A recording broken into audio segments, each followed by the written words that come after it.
ഇന്നീ നിമിഷമെന്ന് പറയുന്നത് ഭക്തജനങ്ങളെ സംബന്ധിച്ചിടത്തോളം അത് അനുഗ്രഹങ്ങളുടെ ഏറെ നാളത്തെ പ്രാർത്ഥനകളുടെയും വഴിപാടിൻ്റെയും ഒക്കെ ഫലമായിട്ടാണ് ഇന്ന് ഈ ദിവസം അയ്യപ്പനെ കാണുക. തങ്കയങ്കി ചാർത്തി തിരുവാഭരണ വിഭൂഷിതനായിട്ടുള്ള അയ്യപ്പനെ കാണുക എന്ന് പറയുന്നത് ഭക്തജനങ്ങളെ സംബന്ധിച്ചിടത്തോളം സായുജ്യമാണ്, പുണ്യമായി കരുതുന്ന നിമിഷമാണ്.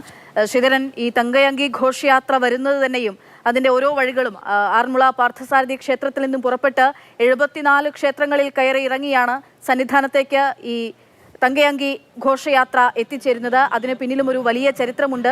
വർഷങ്ങളായി ഈ ദിവസം മാത്രം അയ്യപ്പനെ കാണാൻ വേണ്ടി ആഗ്രഹിച്ച് മോഹിച്ച് ഈ ദിവസം തന്നെ ദർശനം നടത്തുകയും ചെയ്യുന്ന ഒരുപാട് ഭക്തരുണ്ട്. സംസ്ഥാനത്ത് മാത്രമല്ല, അന്യ സംസ്ഥാനങ്ങളിൽ നിന്നൊക്കെ എത്തുന്ന.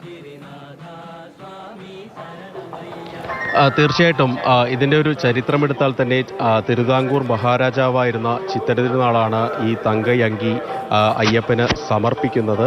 അന്ന് മുതൽ തന്നെ ഇങ്ങനെയൊരു ഘോഷയാത്ര, അതായത് ശബരിമലയിലേക്ക് 2 ഘോഷയാത്രകളാണ് സാധാരണയായിട്ട് വരിക. ഒന്ന്, ആദ്യം നമ്മളിപ്പോൾ കാത്തിരിക്കുന്ന തങ്കയങ്കി ഘോഷയാത്ര, അത് അയ്യപ്പന് ചാർത്താനുള്ള ആ ഒരു ഗോളക എന്നൊക്കെ നമ്മൾ പറയും, അല്ലെങ്കിൽ അയ്യപ്പൻ്റെ അതേ രൂപത്തിലുള്ള തങ്കയങ്കി, അത് പൂർണ്ണമായും സ്വർണ്ണത്തിലാണ് നിർമ്മിച്ചിരിക്കുന്നത്.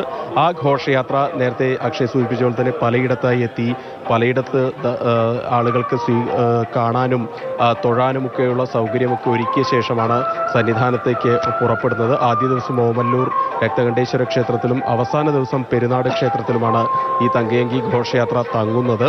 ഏതായാലും പെരുന്നാട് നിന്ന് ആരംഭിച്ച ഘോഷയാത്ര ഉച്ചയ്ക്ക് 1 മണിയോട് കൂടിയാണ് പമ്പയിലെത്തിയത്. അതിനുശേഷം സന്നിധാനത്തേക്ക് ഇപ്പോൾ പുറപ്പെടുകയും ചെയ്തിട്ടുണ്ട്. നിലവിലേതായാലും അതിനുള്ളൊരു കാത്തിരിപ്പാണ് സന്നിധാനത്ത് നിലവിലുള്ളത്. അതുപോലെ തന്നെയാണ് നേരത്തെ സൂചിപ്പിച്ച പോലെ തന്നെ തിരുവാഭരണ ഘോഷയാത്ര, അത് മകരവിളക്കിനോടനുബന്ധിച്ചാണ് സന്നിധാനത്തേക്ക് എത്തിച്ചേരുന്നത്. അത് പന്തളം രാജാവ് അയ്യപ്പന് സമർപ്പിച്ച ആ തിരുവാഭരണം, ഒരു അച്ഛൻ മകന് നൽകിയ ഒരു തിരുവാഭരണം, അത് ഘോഷയാത്രയായി തന്നെയാണ് സന്നിധാനത്തേക്ക് എത്തിക്കുക. ഈ നേരത്തെ പറഞ്ഞ പോലെ തന്നെ ഈ ശബരിമലയിലേക്ക് വരാൻ സാധിക്കാത്ത നിരവധി ആളുകളുണ്ട്. അവർക്കൊക്കെ ഇത് കാണാനും, ഒരു നോക്ക് കാണാനും, ഒന്ന് തൊടാനും ഒക്കെയുള്ള ഒരു സൗകര്യം, അതായത് അയ്യപ്പൻ്റെ അതേ രൂപമായിട്ട്, അയ്യപ്പൻ്റെ അതേ പ്രതിബിംബമായിട്ടാണ് ഇതിനെയൊക്കെ വിശ്വാസികൾ കാണുന്നത്. അതുകൊണ്ട് തന്നെ അതൊക്കെ കാണാനുള്ള ഒരു സൗകര്യം എന്നുള്ളത് സ്വാഭാവികമായിട്ടും വിശ്വാസികളെ സംബന്ധിച്ചൊരു സ്വപ്ന സാക്ഷാത്കാരം എന്നൊക്കെ രീതിയിലാണ് അവർ കാണുന്നത്.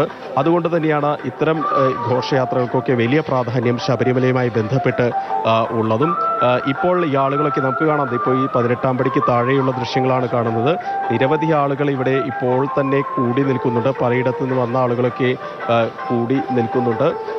നിലവിൽ ആരെയും പടി ചവിട്ടാൻ ഇപ്പോൾ അനുവദിക്കുന്നില്ല. ഘോഷയാത്ര കടന്ന് സന്നിധാനത്തേക്ക് ശ്രീകോവിലിനുള്ളിലേക്ക് ഈ തങ്കയങ്കി എത്തിയ ശേഷം മാത്രമേ അല്പസമയത്തിനകം തന്നെ തങ്കയങ്കി രഥഘോഷയാത്ര അല്പസമയത്തിനകം തന്നെ സന്നിധാനത്തേക്ക് എത്തിച്ചേരും. അവിടെ നിന്നുള്ള ദൃശ്യങ്ങളും അവിടെ നിന്നുള്ള വിവരങ്ങളുമാണ് KB ശ്രീധരൻ പങ്കുവച്ചത്.